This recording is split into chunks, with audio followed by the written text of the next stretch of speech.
Golf Papa Mike Romeo, this is Golf Charlie Oscar Hotel. These pilots are doing things right. They're using their eyes to keep their airplanes well apart from each other, and they're in constant communication on the air-to-air frequency.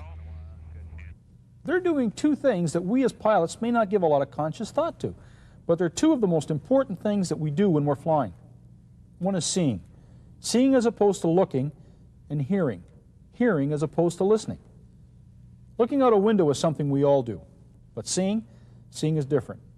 Seeing is not easy, it's hard work. It's one of the hardest skills to master. In fact, most mid-air collisions occur in good VFR weather because one pilot or the other did not see the other aircraft in time to prevent the collision. VFR flight means see and avoid, and there's a good way we can do that. Develop a systematic way to scan all quadrants of the sky. Some pilots start at the front and then scan one side and then the other. Other pilots like to start from the left rear and work all the way around. It doesn't matter how you do it as long as your scan is systematic, frequent, and covers the entire sky. Remember too that you have to move your head to see around windscreen posts and other obstructions. And you have to pause in each sector of the sky because a moving eye will miss things. It will look, but it may not see. And in today's randomly crowded skies, we must really see other aircraft before it is too late.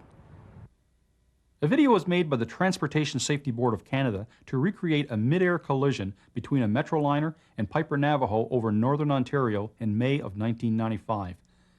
This computer simulation does not exactly represent what the pilots of the two aircraft saw, but illustrates the relative size of the aircraft in the pilot's field of vision in the second or so before the collision. It appears that the Navajo pilot saw the approaching Metro and banked left to avoid it.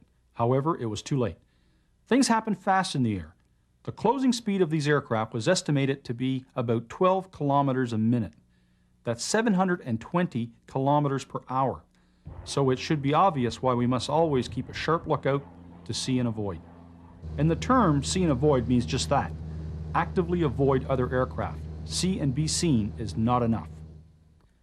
Since the invention of the radio, pilots have depended on their hearing in order to develop a mental picture of the surrounding airspace.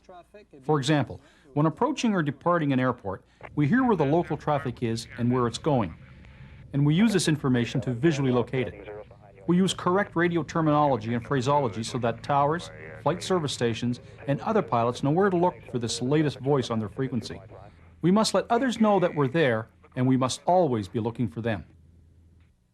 In the simulated mid-air collision, the two aircraft were apparently on different radio frequencies and were unaware of their proximity to each other.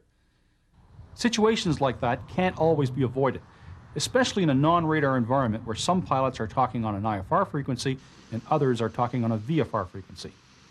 That's all the more reason to keep a sharp lookout.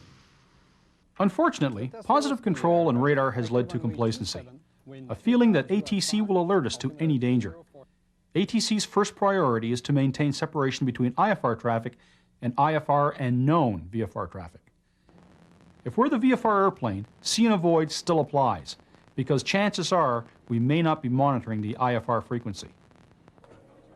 Although we have to keep our ears working to make sure that we're hearing what's happening in the airspace around us, correct phraseology in outgoing radio communications is also important. Two common errors are omitting aircraft call signs and reading back what we expected to hear rather than what we actually heard.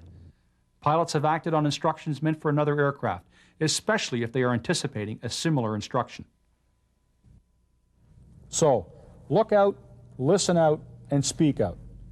Even if you may think there's no one else out there. The picture of the surrounding air that we build and share with others will help ensure that everyone has the big picture needed to keep the traffic flowing smoothly, and above all, safely.